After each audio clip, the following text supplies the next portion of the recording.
Bonjour tout le monde, aujourd'hui on va travailler sur l'analyse technique, mais plus spécialement sur la structure du marché ou ce qu'on appelle market structure. Donc la structure du marché, elle va nous permettre de savoir si le prix il va augmenter ou il va baisser. Donc ça va nous permettre de se positionner sur le marché, de savoir le prochain mouvement du marché, est-ce que ça sera vers le haut ou vers le bas. Donc pour commencer, on a une tendance haussière. Il faut savoir qu'on a une tendance haussière et une tendance baissière. Une tendance haussière, c'est quoi? C'est que quand le prix, il augmente. Et une tendance baissière, c'est que quand le prix du produit, il diminue. Donc, on le voit directement sur ce graphe. On a la tendance haussière, donc le prix là, il augmente. Et là, la tendance baissière, le prix, il diminue. Comment on essaie de déterminer cette tendance?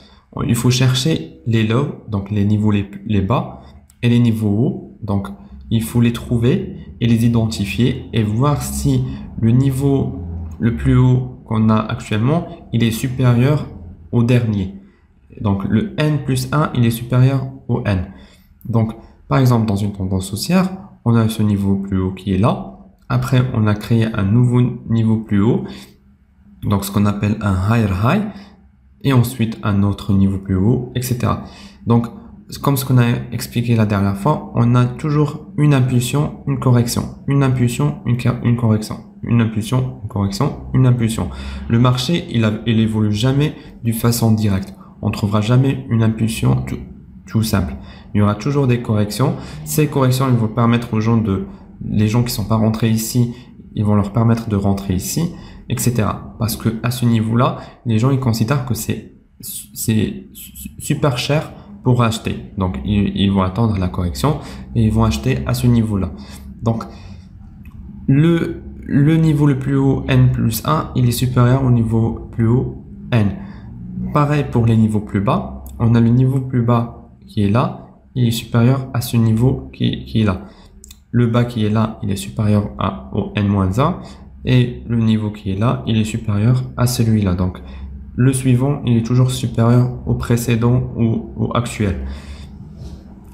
Il faut savoir que dans une tendance haussière, on dit que les niveaux les plus bas, ils se respectent. Donc, on respecte toujours le niveau plus bas, mais on respecte jamais les hauts. Donc là, on n'a pas respecté ce niveau qui est là et on l'a cassé. Cette cassure, c'est ce qu'on appelle break of structure. BOS. Break of structure, c'est la cassure des niveaux.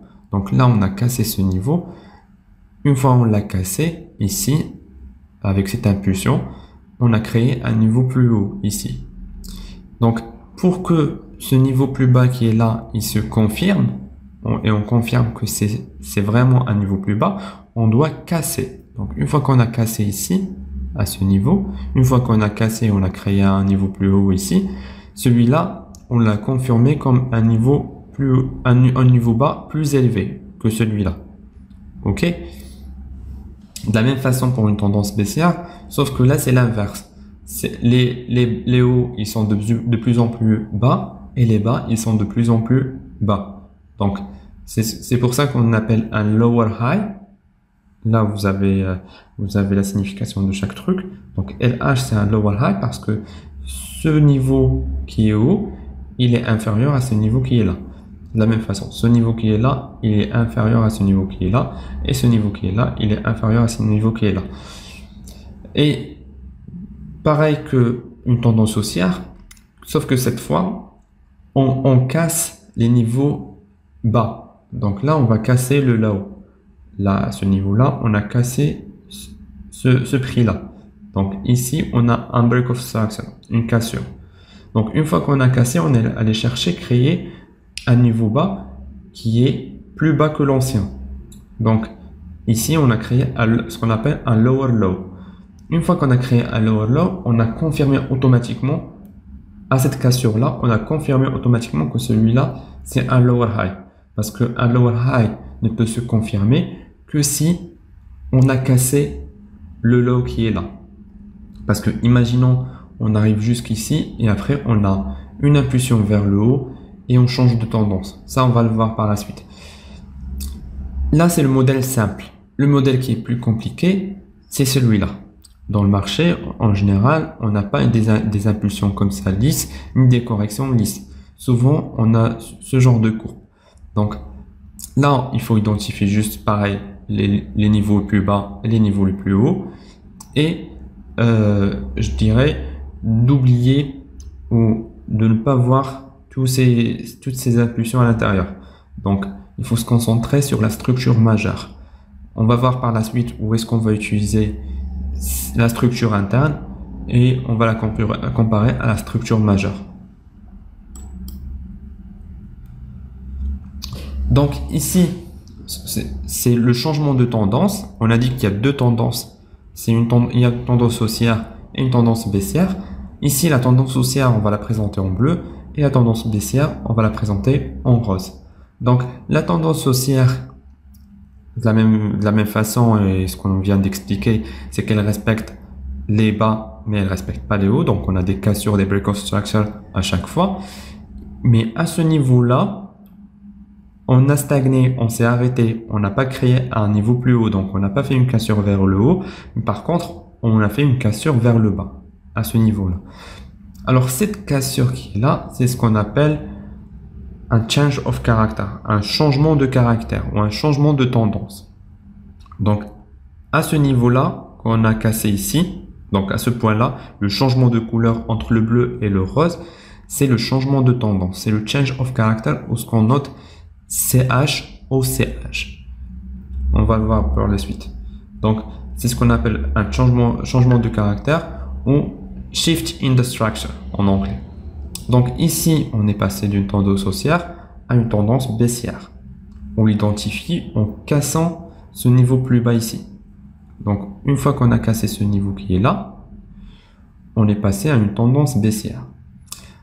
Donc de la même façon, on va créer un lower low et ce pic qui est là, on va confirmer que c'est un lower high une fois qu'on a cassé ici.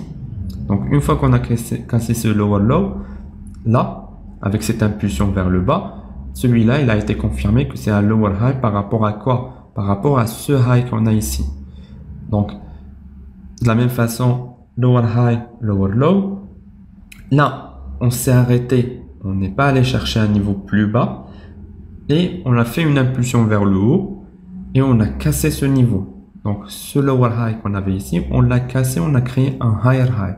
Donc, ici, on a eu un deuxième changement de tendance.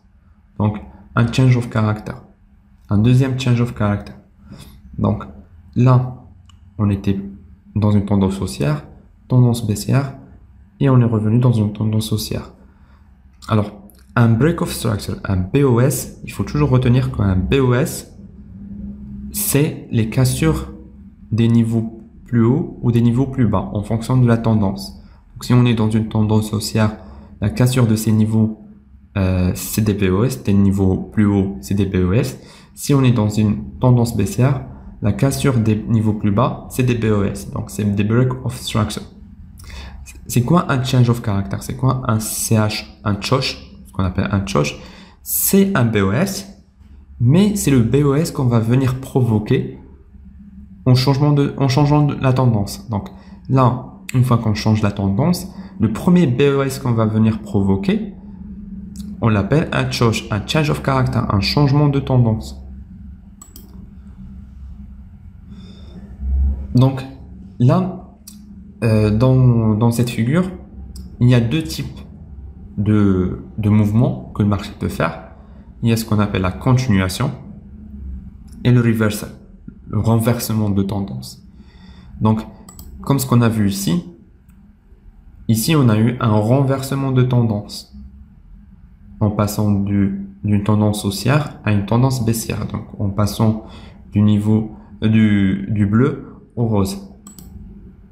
Alors là, c'est la même chose. Donc là, on a une continuation de tendance. Donc là, c'est vraiment une seule tendance haussière. Sauf qu'on va voir que si on travaille sur un time frame plus élevé, donc si on travaille sur une échelle de temps plus élevée ici, par exemple, on travaille sur 4 heures, alors à l'intérieur de cette tendance haussière qu'on voit ici, il y a ce petit morceau qu'on voit là. C'est une correction. Pourquoi c'est une correction? Eh bien tout simplement parce que ce niveau plus bas qu'on avait ici, d'accord, on n'est pas allé le casser. On ne l'a pas cassé, on l'a respecté. Et par contre, on est allé casser le niveau plus haut qu'on avait ici. Donc, on a fait un break of structure là, mais on n'est pas venu faire un changement de caractère ici, ou un changement de tendance ici, à ce niveau. D'accord? Donc, ça, c'est une correction. Par contre, si on descend sur une échelle plus petite, donc une échelle de 15 minutes ou 5 minutes, au lieu de travailler sur une échelle de 4 heures, on va voir que ça, tout ça, c'est une tendance. C'est une tendance baissière. Donc, elle respecte, c'est ce qu'on appelle les fractales. Si vous connaissez les géométries fractales, c'est des fractales. Donc, à l'intérieur d'une tendance, on peut trouver une autre tendance si on zoome. Donc, là, on a une tendance haussière, mais si on zoome sur ce morceau, qui est entre les deux droites en rouge, on va trouver que ça, tout ça, c'est une tendance. Ok? C'est une tendance baissière à l'intérieur d'une tendance haussière. De la même façon, là, on a une tendance baissière, c'est la tendance majeure. Donc, c'est sur, par exemple, sur un time frame de 1 heure ou 4 heures, ou même un jour. Et à l'intérieur, si on descend sur 5 minutes, 1 minute, 15 minutes, c'est relatif quand je dis une tendance majeure ou un time frame, une échelle de temps plus élevée, c'est relatif. Pour moi, une échelle de temps plus élevée, par exemple, c'est 4 heures ou 1 heure. Une échelle de temps petite, c'est 5 minutes, 1 minute. Donc là, si je zoome sur ce morceau, je vais trouver qu'à l'intérieur de la tendance baissière, j'ai une tendance haussière. D'accord? Pourquoi c'est une tendance haussière? Eh bien parce que ce niveau haut, il respecte ce niveau qui est là. Ce niveau qui est là, ce niveau qui est là, il a cassé ce niveau qui est là. Ce niveau qui est là, il a cassé ce niveau qui est là. Par contre, les bas, ils respectent les anciens niveaux bas. Ok? Donc là, c'est une tendance haussière à l'intérieur d'une tendance baissière. Par contre, le reversal, ou le renversement de tendance, eh ben c'est la même chose qu'on a vu là, sauf que ce mouvement qu'on a dit tout à l'heure qu'il était interne et que il nous a pas provoqué de changement de caractère, eh ben cette fois il va nous provoquer un changement de caractère. Donc on va plus revenir ici et casser vers le bas pour continuer la tendance, mais plutôt ce mouvement qu'on a eu ici dans la structure interne ou dans l'échelle de temps qui est petite, il va nous aider à provoquer la cassure vers le haut. Donc, on va passer d'une tendance baissière à une tendance haussière. De la même façon pour une tendance haussière qui passe en tendance baissière. Le mouvement baissier qu'on a eu là, c'est pas juste une correction, mais c'est ce qui va nous provoquer la cassure vers le bas. Donc, c'est ce qui va nous provoquer le changement de caractère. Là, on le voit très bien. Donc, on a une structure baissière, mais à l'intérieur de la structure baissière, on a des mouvements vers le haut. Donc, c'est ce qu'on appelle le bullish order flow. C'est ce mouvement vers le haut qui va venir faire la correction. Et ici, on voit très bien que ce niveau qui est là, ce pic qui est là, il a bien respecté le niveau plus haut qu'on avait ici. Donc, ce lower high qui est là, il a été respecté par ce lower high qui est là.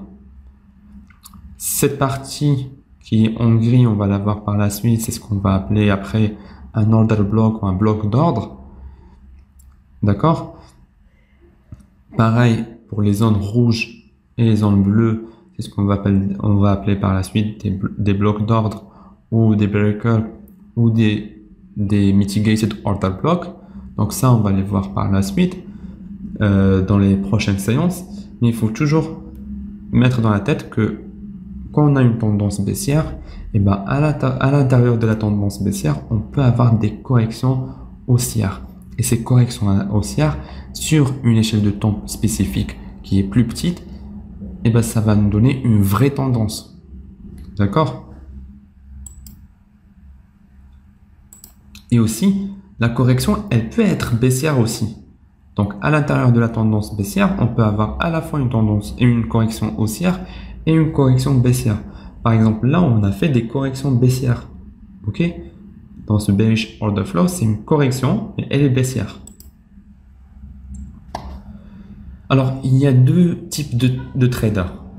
il y a ce qu'on appelle une stratégie conservative et il y a une stratégie agressive. Je m'explique. Une stratégie conservative, on va attendre une confirmation, une très forte confirmation. Une confirmation qui est forte. Une stratégie agressive, on va pas attendre une confirmation forte. Donc, on a expliqué dans la dernière séance les bougies. C'est quoi une bougie, comment ça marche, comment ça fonctionne, les différents niveaux d'une bougie. Donc, on a le maximum, le minimum, l'ouverture et la fermeture.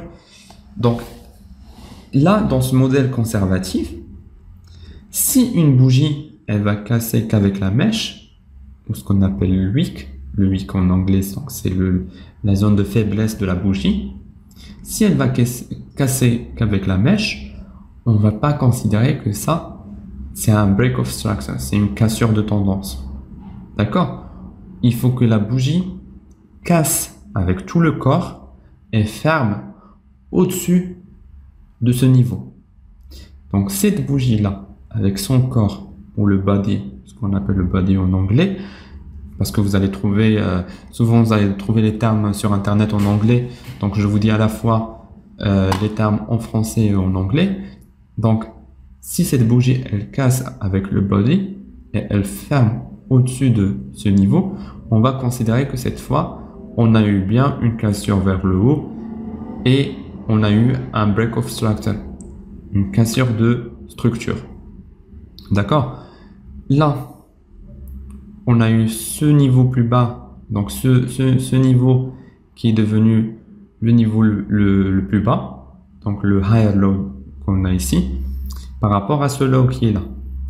Et du coup, celui-là, il a été négligé parce que ici, au niveau de cette bougie, on n'a pas eu de cassure. Donc ce niveau, on l'a négligé.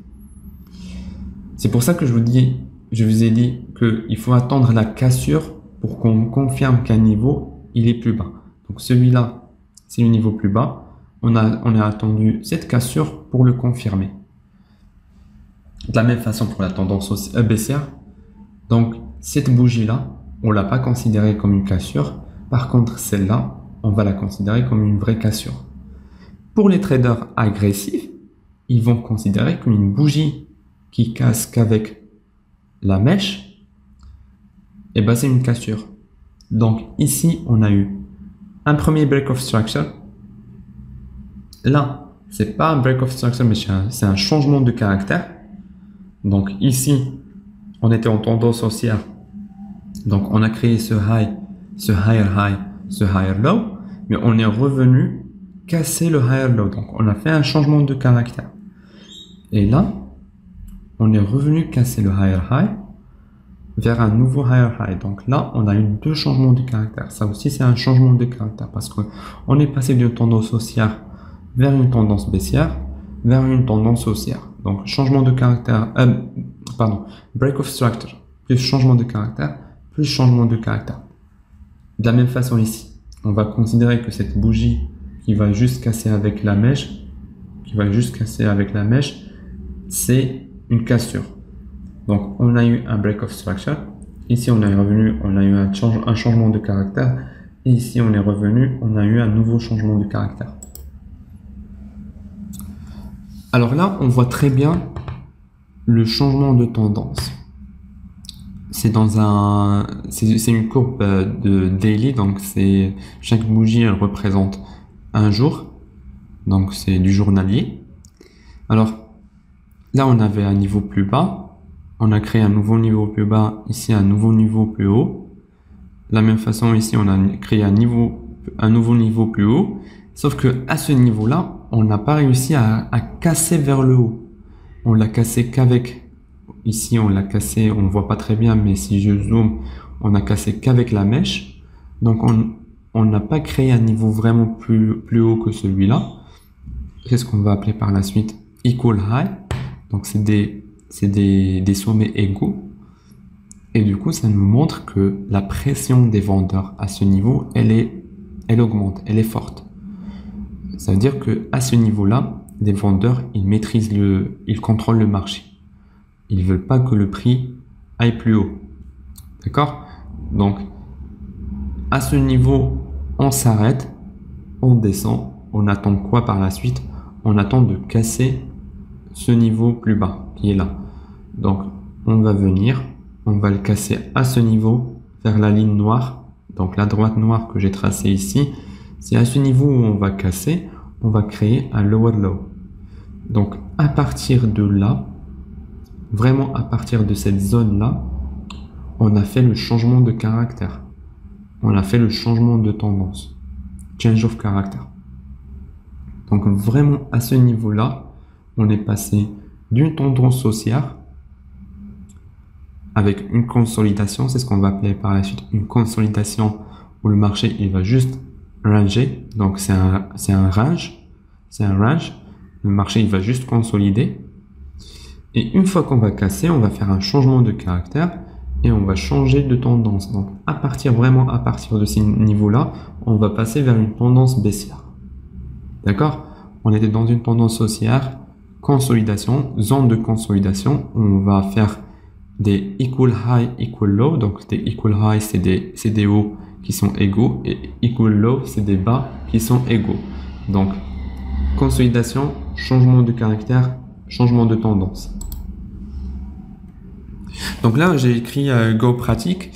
Donc je vais essayer de aller voir sur un marché. Là, je suis dans une position dans l'or.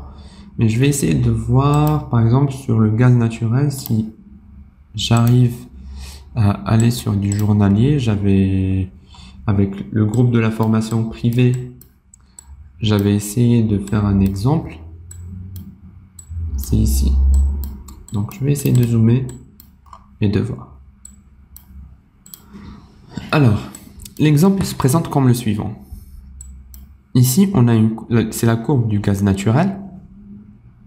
On voit bien qu'on a une tendance haussière. Comment on voit qu'on a une tendance haussière? Eh bien, ça se voit à l'œil nu. On est passé de ce point à ce point-là, en créant des niveaux plus hauts, des hauts qui sont plus hauts, de plus en plus hauts, et des bas qui sont de plus en plus hauts. D'accord? Après, par la suite, vous allez voir directement, quand vous allez vous positionner sur un marché, vous allez voir directement à l'œil nu que c'est une tendance haussière, c'est une tendance baissière, on est passé à une tendance haussière, etc. Donc là, on a ce niveau qu'on a ici.